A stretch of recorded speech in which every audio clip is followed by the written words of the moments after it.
เพลงไทยเพลงสากลยังก็ว่ากันไปนะ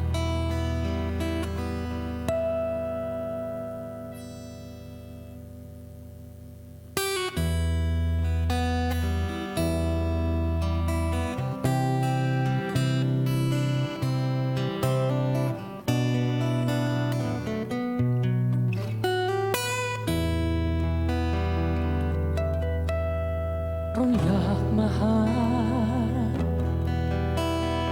มาเพื่อจะถามไทยว่าเป็นยังไงรู้สึกดีไหมบอกกันบ้างสิเธอเพราะว่าคิดถึงมาพบมาคุยมายิ้มให้แล้วจะไปเพื่อวันหลังจะมาใหม่จึงมาตามห่วงอารมณ์ผสมของความคิดถึงกันอย่ารำคาญกันเลย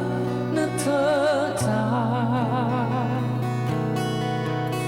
เราอยากจะรอคร่ำครวญให้ปานเสมือนว่า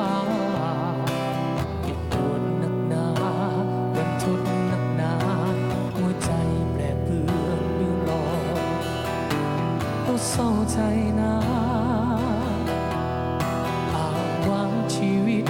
ดังล่องลอยไม่มีใครคอยไม่ให้ใจง่อยสงสารตัวเองเสมอจึงมาตามห่วงอารมณ์ผสมกับความคิดถึงกันอย่ารำคาญกันเลยนะเธอจ๋า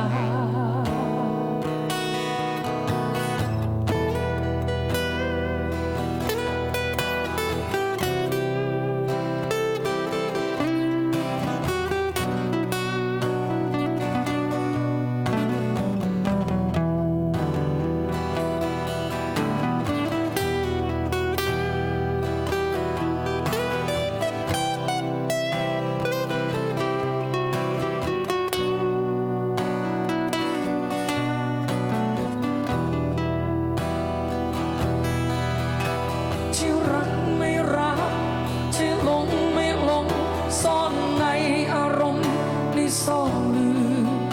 ในจิตในฝันอยากอยู่อย่างนั้นไม่แต่ไม่ต้องสัมผัสเธอขอเพียงเท่านี้ที่คงอยู่อย่างนี้สิ่งดีก็ลดจนเกินสุดอารมณ์มันลืมจะเก็บเธอไว้ให้ลืมสุดใจ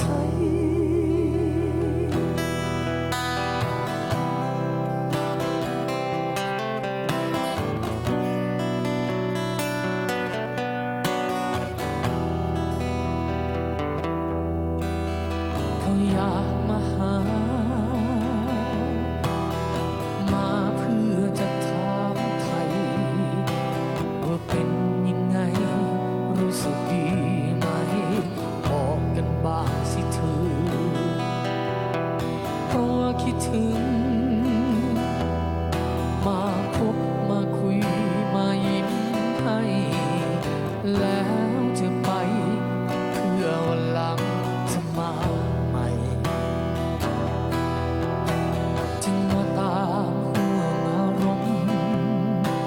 ผสมกับความคิดถึงกันอย่ารำคาญกันเลยนะเธอจ๋า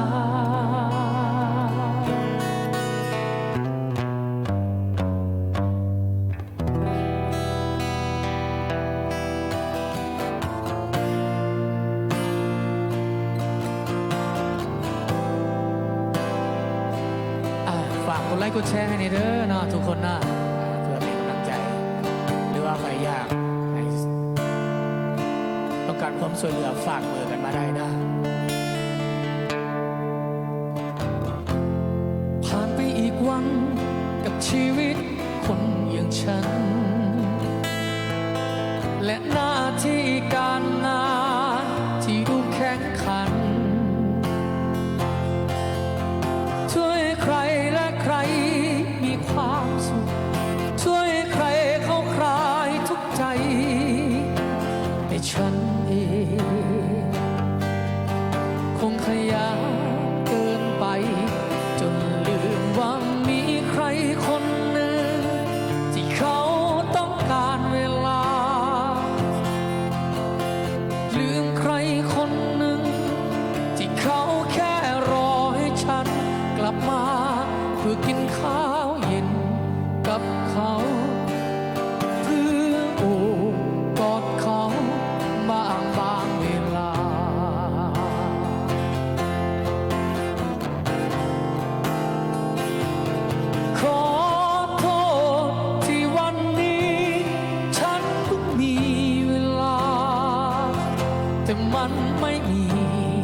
สดดังสุดเสียงกลับได้คืนมาเพียงแต่ความเงียบเหงา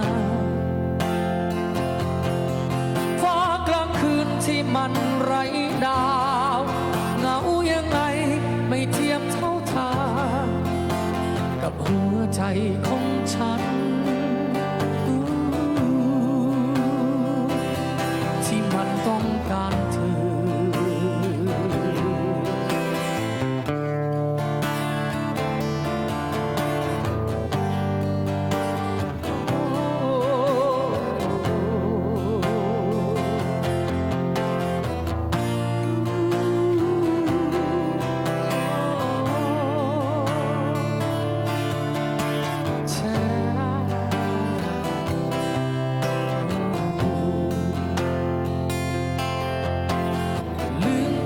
คนหนึ่งที่เขาต้องการเวลาลืมใครคนหนึ่งที่เขาแค่รอให้ฉันกลับมาเพื่อกินข้าวเย็นกับเขาเพื่อโอบกอดเขาบางเวลา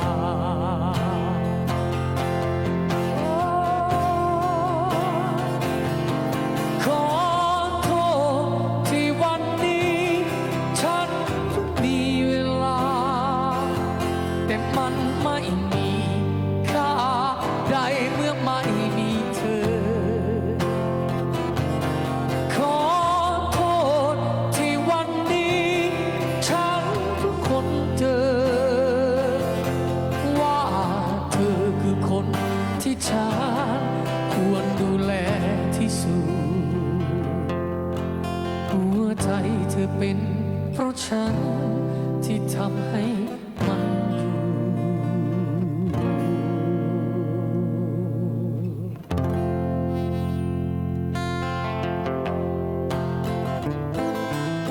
จะจบกันเลยนะ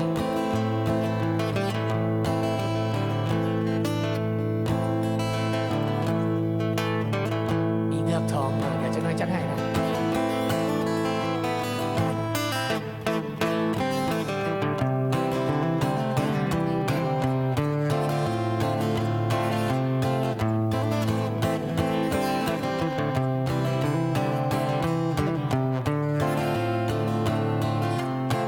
อ่านคำบรรยายจดหมายถึงพ่อหนูยังรอวันพ่อกลับมาอ่านกามารักพ่อที่พ่อเคยหวานเก็บไม่นานละลูกโตนาดูกระทินรินรัวสูงขึ้นเลยป่าพุ่งกระดังงาลิสุมประตูทานตะวันชูคอถูซอรออยู่คงสะเงอดูคออีพ่อกลับมา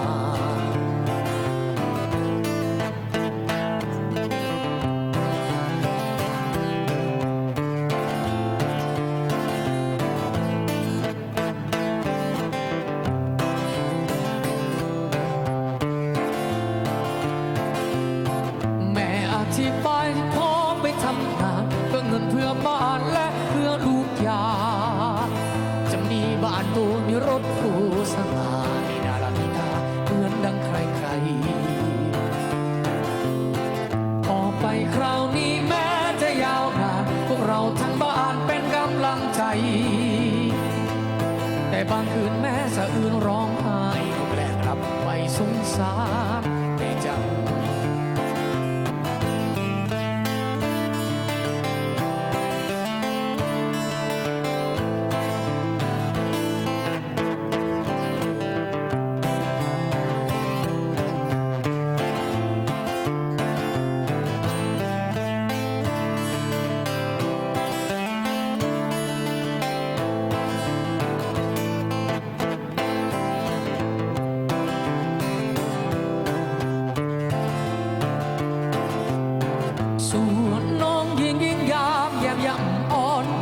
จำเหตุผล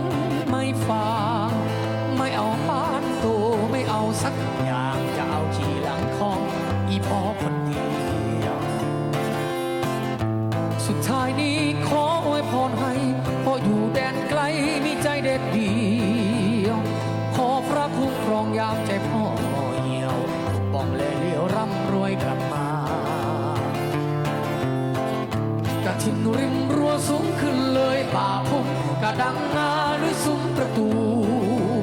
ก็ทันตะวันชูคอทุกทรออยู่สังเงอดูคอยพ่อกลับมากระถินริมรั้วสูงขึ้นเลยป่าพุ่มกระดังนาด้วยซุ้มประตูทานตะวันชูคอทุกทรออยู่สังเงอดูคอยพ่อกลับมากระถินริมรั้วสูงขึ้นเลยป่าพุ่มกระดังนาด้วยซุ้มประตูทานตะวันชูคอดูทอรออยู่คงสังเงอดูคอยพ่อกลับมา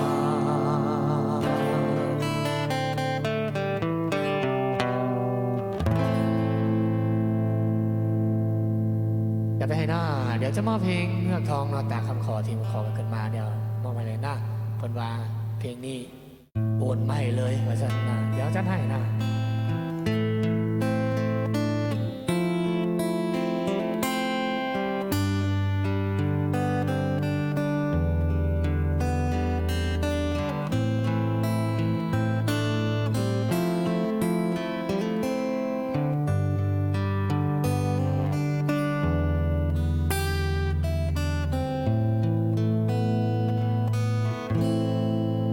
1,000 กิโลจากกทมมีตำนานกล่าวขานเรื่องหนึ่งมีหญิงสาวรูปงามงามหนึ่งที่เขาคิดถึงและยังรอรักมันคง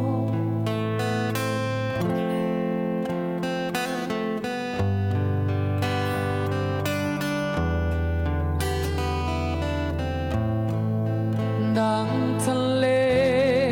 ที่คู่กับหาดทรายที่มีความหมายคือเราต้องอยู่ด้วยกันแต่ตอนนี้มีเพียงแค่ตัวฉัน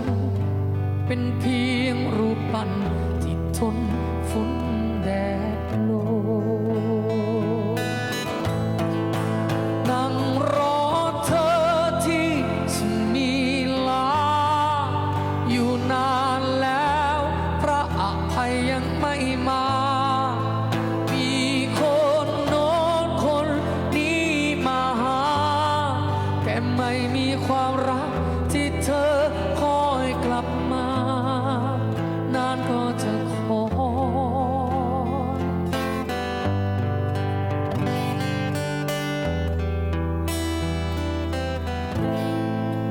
หรือเพียงตัวฉันและทิวสนบางๆที่อยู่ท่ามกลางเกาะหนูเกาะแมวพระอภัยยังไม่มาพระอภัยยังไม่มาอยู่ที่สมิลาเราต้องอยู่อีก100 ปีอีก100 ปีพันปีหมื่นปีที่อยู่ตรงนี้อยู่เป็นตำนานว่าอ้อว่าอ้อ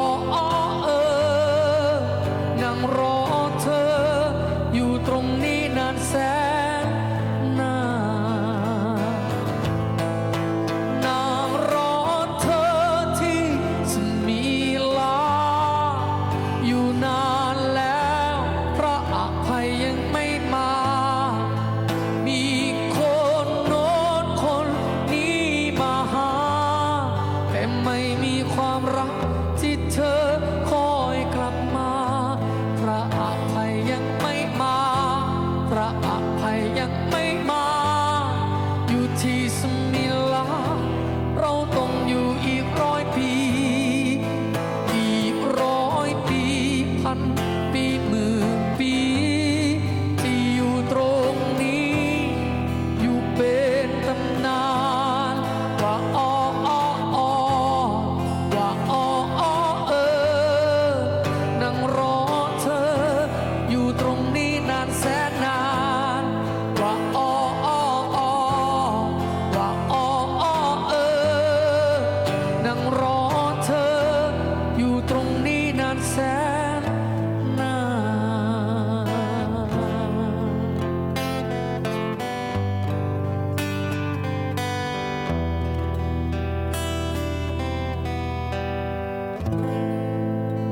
นะจัดกันไปให้นะตาคำขอนั่นมีเรียนรายงานนะตาคนที่อยู่ทางบ้านนะขอกันมาเดี๋ยวจัดกันให้เลยนะ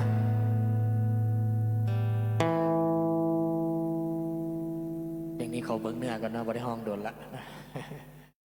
เรียนและงานนะขอเพียงเงินมาได้เลยนะขอมาได้เรื่อยๆเพียงตามใจกันเลยช่วงนี้นะแล้วก็อย่าลืมกดไลค์กดแชร์ให้ในเด้อนะฝากเป็นกำลังใจให้ทีมงานไอ้น้องพวกเขานะ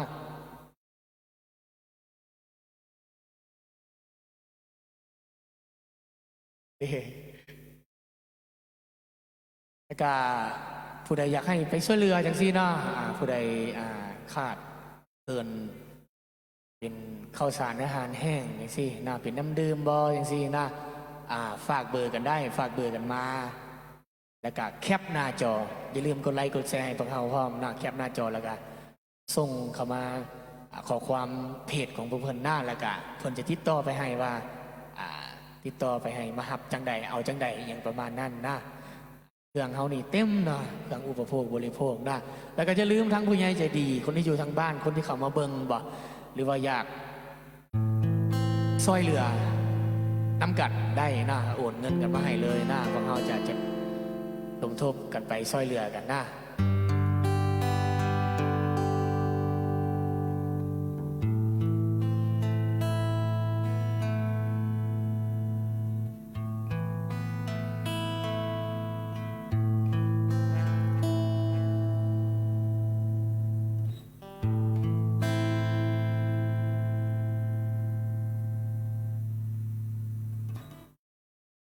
ยังมีเพียงเรียนและงานเดี๋ยวจัดกันให้เลยเด้อนะ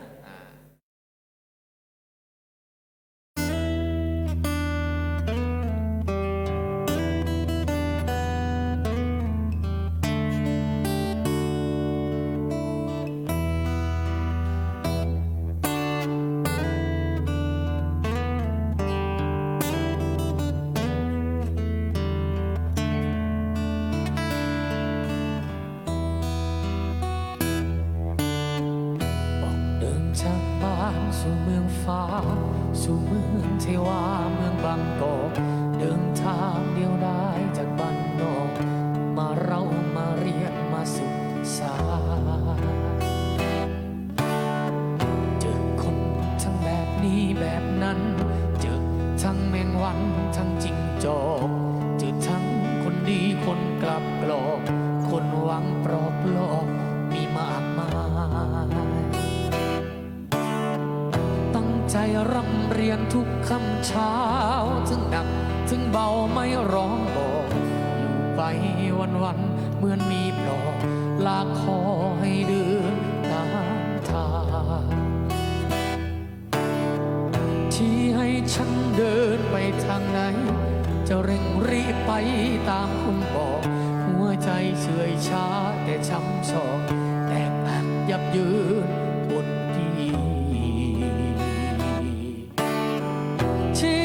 ฉันเขียนฉันรีบเขียนที่ให้ฉันเรียนให้ทันสอบแข่งขันกันไปหลายรอบมันเลือกเอามาพันดีทำเพื่อหนทางที่วาดหวังรีดเข็นพลังพุ่งพวยออกก็ตามประสาคนจนรอหวังงานทำเงินเลี้ยงครอบครัว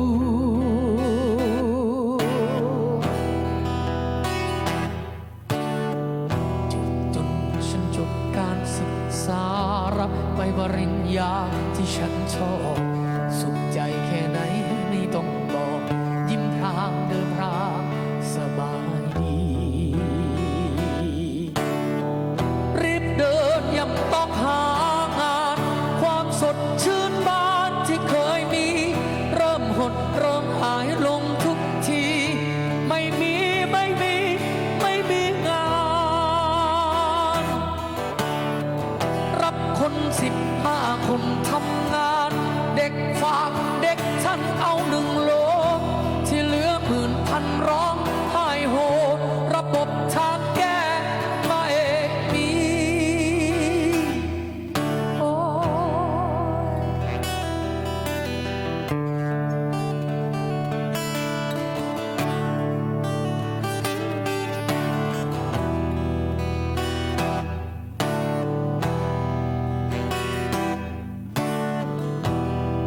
ที่ลายแห่งคนทำงานเศร้าชามเย็นชาม2,000 ปีมีคนขยันทำงานดี ไม่มีไม่มองมา อย่างนี้เมื่อไรบ้านเมืองไทย จะเลิศก้าวไปจะเทียมทัน นาประเทศดังคำขวัญที่เขียนเอาไว้สวยดี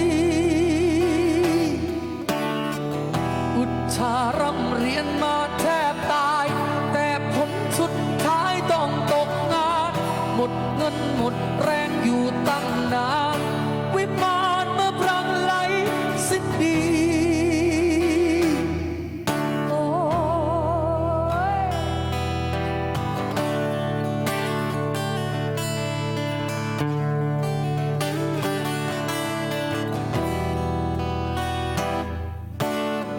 แม่จ้าลูกกลับมาแนบเนากลับสู่บ้านเราด้วยซ้ำซ้อนทุ่มเทกายใจให้บ้านนอกหลังถูกจับขังหลายปี แม่จ้าลูกกลับมาแนบเนากลับสู่บ้านเราด้วยซ้ำซ้อนทุ่มเทกายใจให้บ้านนอกหลังถูกจับขังหลายปี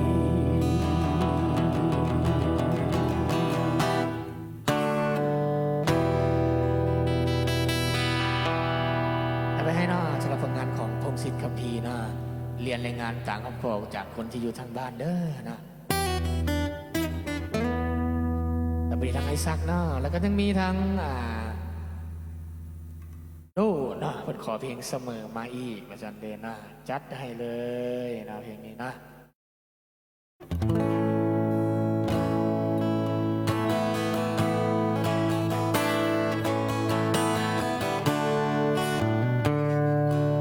เชร์หลายๆให้ในเรื่อง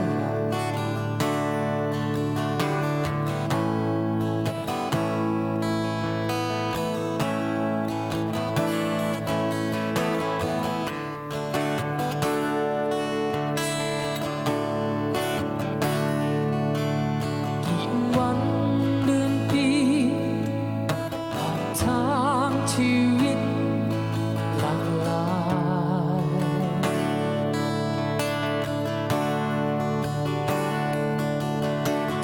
ซ้อนซ้ำๆคงสามสาคนโว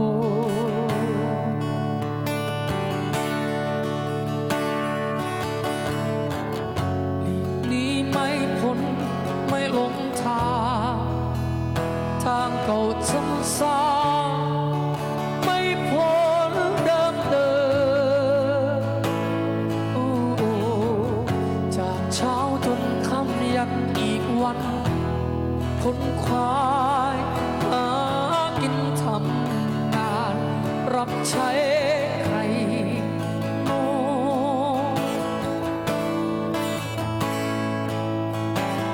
หัวใจรักมันร้องว่าเหนื่อยเหลือหลาย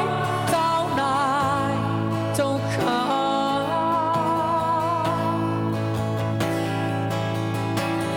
มีแต่เธอเสมอถึงทำเดิมหัวใจไม่เคยว่าคอยอยู่เคียงข้างกันเสมอและเป็นเธอคนเดิมเสมอทุกเวลา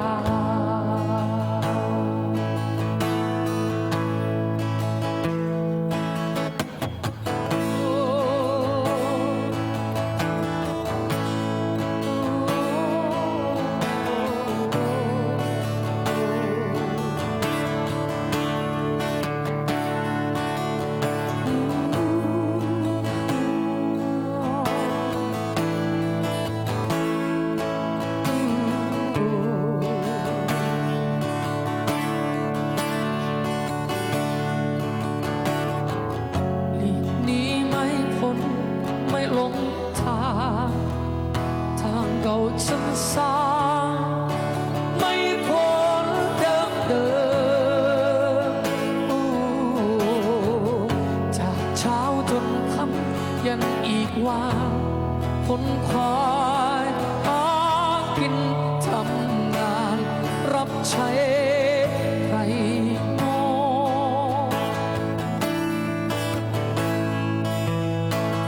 หัวใจรักมันร้องว่าเหนื่อยเหลือหลายเจ้านายเจ้าขา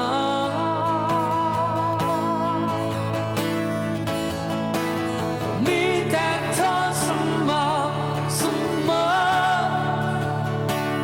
ถึงฉันเดิมหัวใจไม่เคยว่าคอยอยู่เคียงข้างกันเสมอและเป็นเธอคนเดิมเสมอทุกเวลา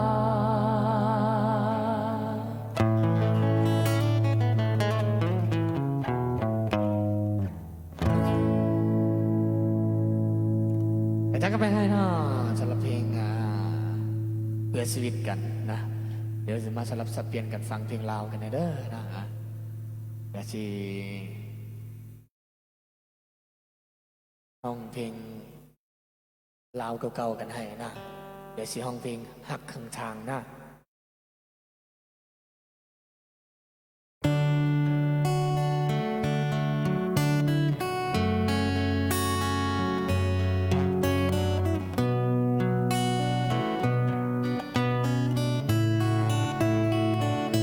บอกเคยจะคิด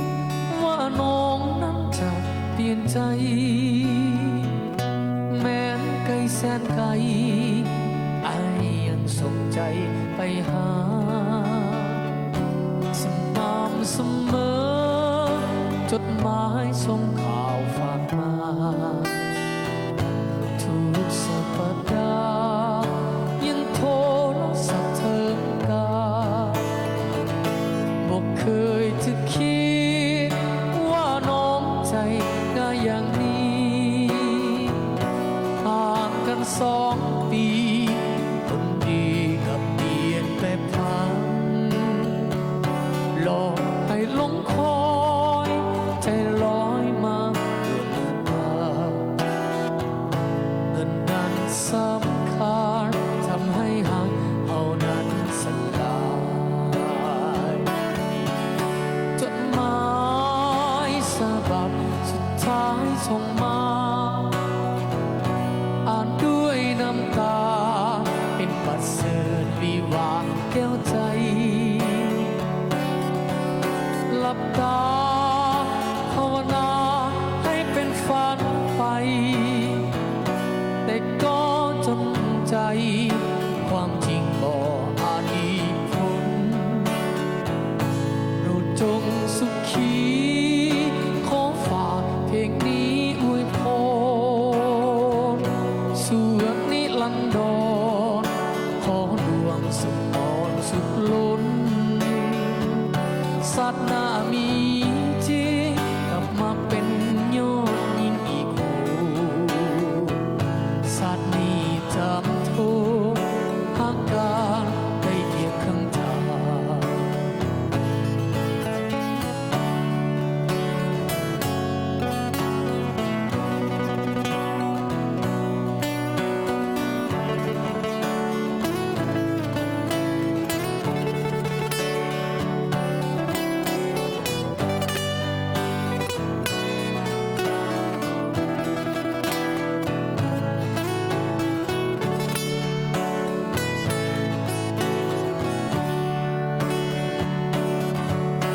จดหมายฉบับสุดท้ายส่งมาอ่านด้วยน้ำตาเป็นบัตรเสิร์ตวิวาห์แก้วใจหลับตาภาวนาให้เป็นฝันไป แต่ก็จนใจความจริงบ่อาจหลีก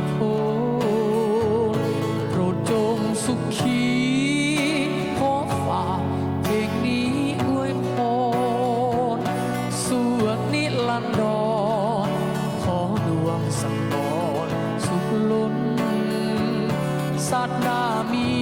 จริงกลับมาเป็นยอดหญิงอีกคนศาสตร์นี้จำโทพักกันได้เพียงครึ่งทาง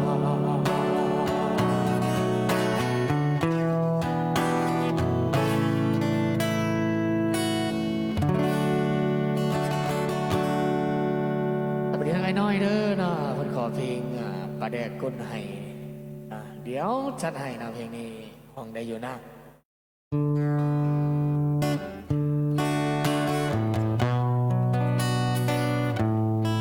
ฝากกดไลค์กดแชร์แน่นะถ้ามองไปทางไอ้น้อยรู้สูไปแล้วนะ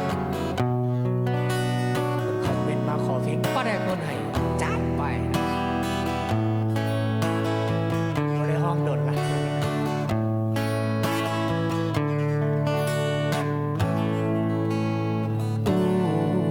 ปลาแดกตอนกลางเขากินเหลือแต่หางหรือมีเพียงกลางข้างทางสิ้นสูญทุกอย่างเหลือเพียงกลางที่ขวางอุราจนเจ้าจะสูญราคาไอ้ยังไฟหาน้องนาอูปลาแดกก้นไห้เขาเบื่อน้องไปได้เห็นใจอาจน้องนาอย่ามัวฝันไฟหลงลืมได้คนเขาหลอกนาบ่มีจืดจางยังหลอกความหวังเพียงน้องผู้เดียวเธอมีเพียงกลางไอยังเห็นหัวเจ้าเคยถือคนเขาลวงไอยังเฝ้าหูนวลน้องฮักอายยังอยู่หวังเป็นเนื้อคู่อยู่สองเคียงคอลองอายหวังปองน้องนางดังมาอูปลาแดกก้นไห้ฟ้าละไงเจ้าเปิดเจ้ายังประเสริฐเลิศปีไลอายยังหากอยู่หวังเป็นเนื้อคู่อยู่สองของใจกายอายยังทนไว้ด้วยใจหากมัน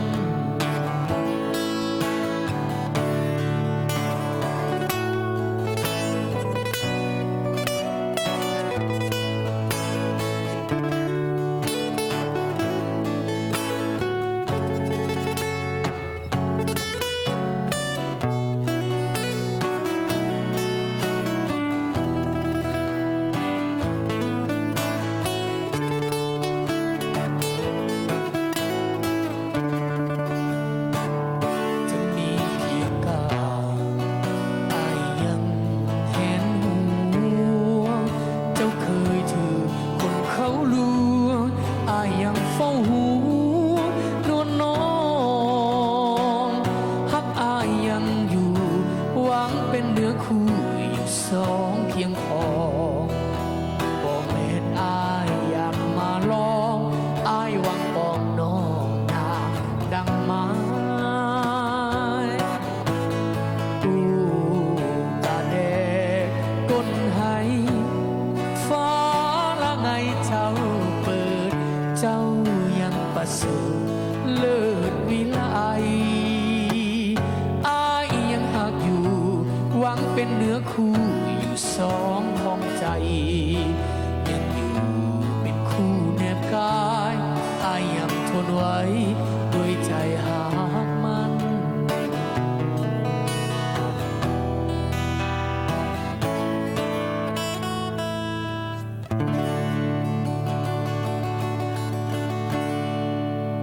กดให้นั่นเองนะ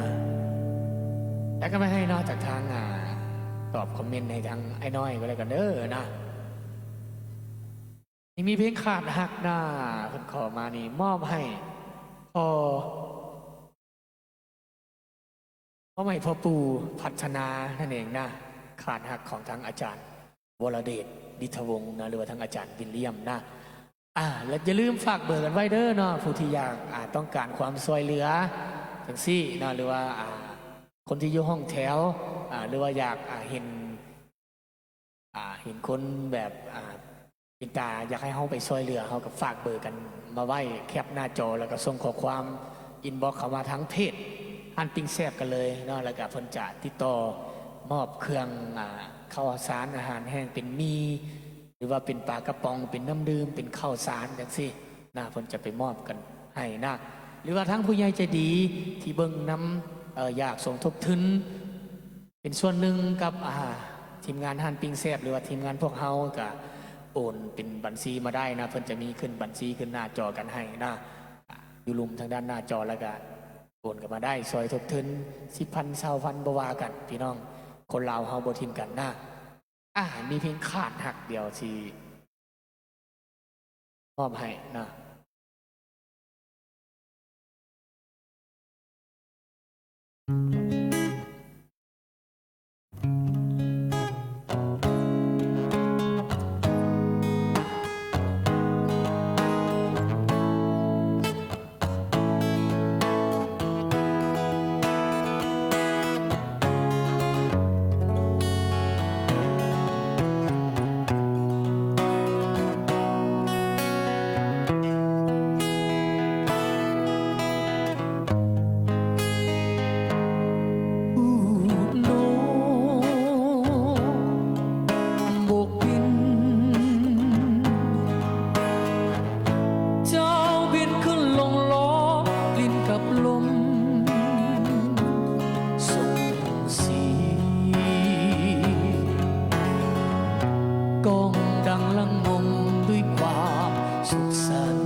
จะเห็นใจ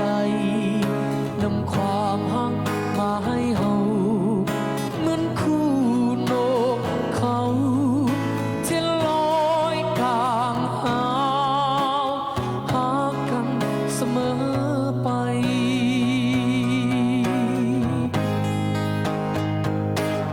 โอ้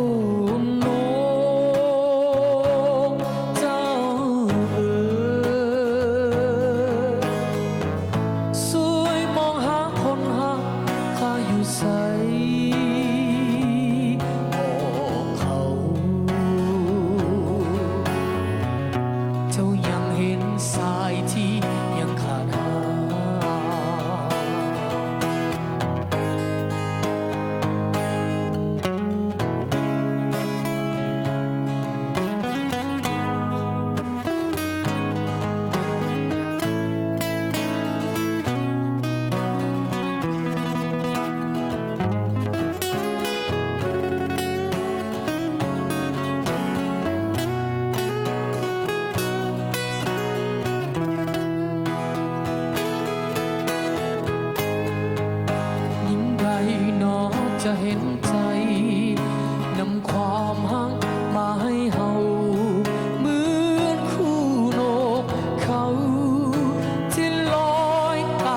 ส่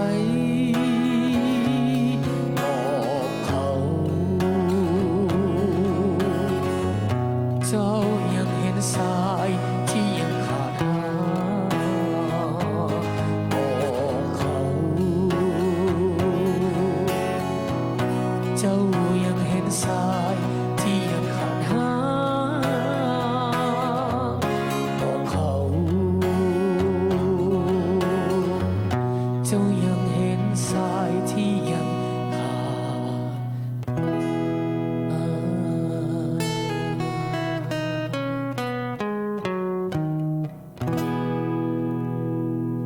เสียงตบมือที่อยู่ทางบ้านเด้อนะได้ยินเสียงกล้องมาฮอดไล่สดของเราเลยนะเพิ่นว่าพิเศษมอบให้พ่อปู่เด้อพ่อปู่พัฒนาว่าซั่นนะสวัสดีทั้งจิมมี่เด้อ FC ไอโมขอบใจหลายๆนะเอ้ยนะบ่เห็นหน้าน้องสายโดนเติบแล้วข่าวตั้งแต่ได้เมียมานี่บ่เห็นเลยนะยังมีแฟนเพลงที่อยู่ทางบ้านเนาะทั้งปู่อนุรักษ์นะทางปู่อนุรักษ์ขอเพลงอกหักจากสาวฮันน้อยนะโอ้โทนะเข้ากับชีวิตตัวจริงเพิ่นมาซั่นนะ แม่นบอกเข้าอยู่บ่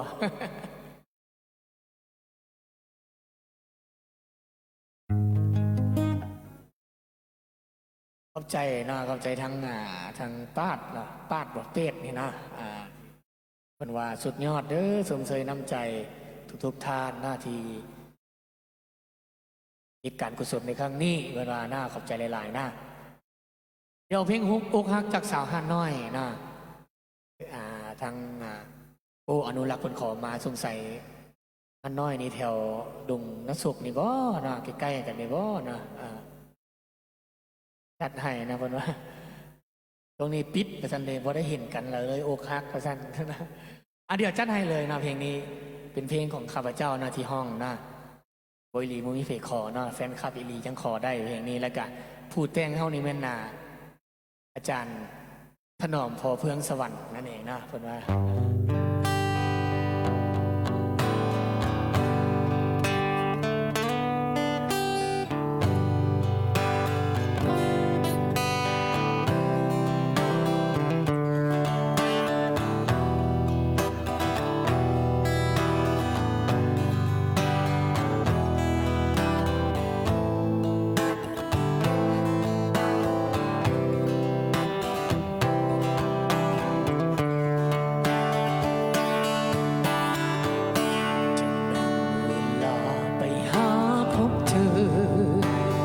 หลายบางครั้งละเมอเพ้อฝันเห็นหน้าน้องนาเพียง2-3 วันห่างกันใจมันเคว้งคว้างคิดถึงเป็นระยะทางอ้างว้างเจ็บหนอดวงใจอย่าเฝ้าตัดใจอายเด้อคนดีขอเพียงอีก3 นาทีให้อธิบายความในที่โดนมาหาย้อนว่างอย่าอายสงสัยน้องเอ๋ยอย่าเฝ้าตัดใจอายจะลอยไปให้ทันเวลาได้โปรดคนดีเห็นใจกันแด่นวลน้อ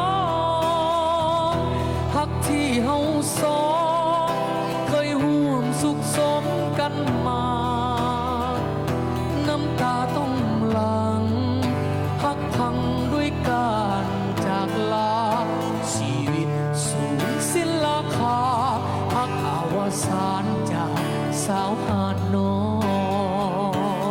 ยได้แต่เฝ้าคอยคืนกินน้ำตาเมื่อฮักสิ้นวาสนาหมดปัญญาหัวใจท้อถอยต้องมาเสียใจย้อนว่าเงินอายมีน้อยความฮักก็เลยเศร้าหน่อยย้อนเงินมีน้อยต้องเลยอกหัก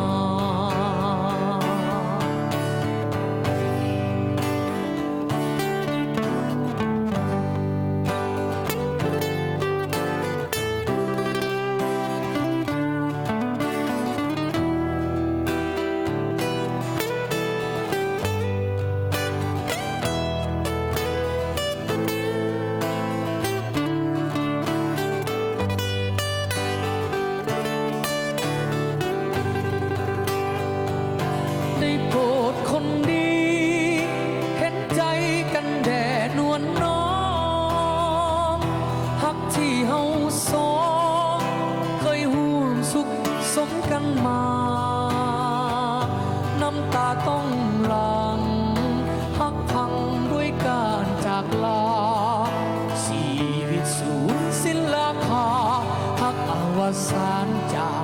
สาวหาน้อยได้แต่เฝ้าคอยคืนกินน้ำตา เมื่อหักสิ้นวาสนาหมดปัญญาหัวใจท้อถอย ต้องมาเสียใจย้อนว่าเงินอายมีน้อย ความหักก็เลยเศร้าหน่อยย้อนเงินมีน้อย ต้องเลยอกหัก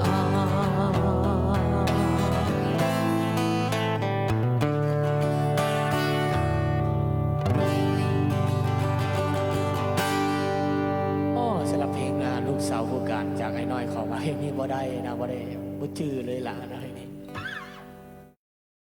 เดี๋ยวจะซ้ำท่าอีกเพลงหนึ่งมาเลยกันเด้อนะแล้วก็จะมองไปทางทีมงานคนต่อนะเดี๋ยวห้องเพลงลาวแล้วได้ขึ้นต้นเพลงลาวแล้วนะเดี๋ยวจะขอจบด้วยผลงานเพลงลาวกั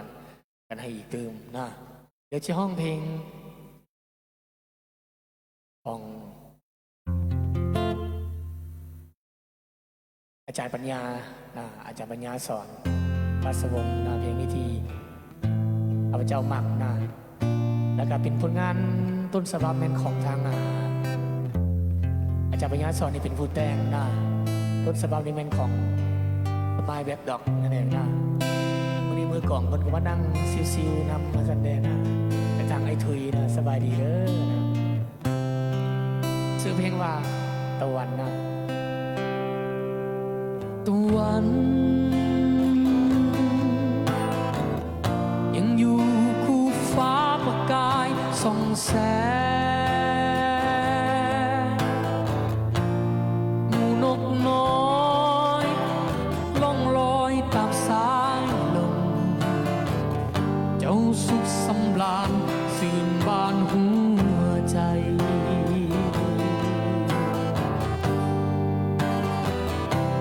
เสียงแค่ที่เฮาบรรเลงประสานกล้องไปบ่งบอกถึงความอุดมและสมบูรณ์ของธรรมศาสตร์ในดินแดนลาวสา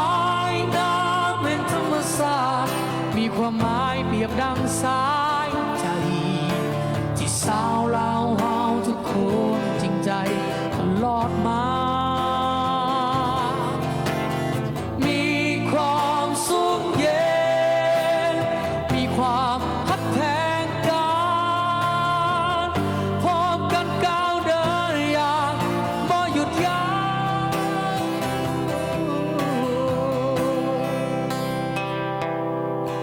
ตะวัน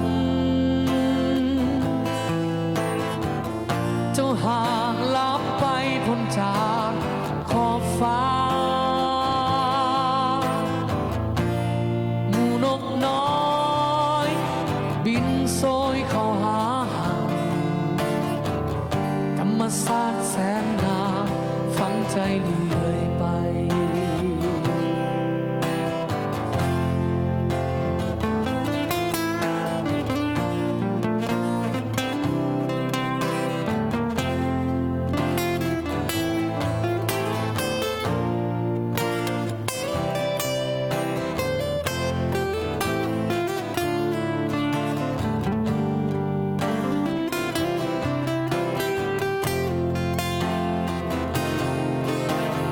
สายน้ำแห่งธรรมศาสตร์มีความหมายเปรียบดังสายใจที่สาวลาวเฮาทุกคนจริงใจตลอดมา มีความสุขเย็นมีความฮักแพงกันพบกันก้าวเดินอย่างบ่หยุดยั้ง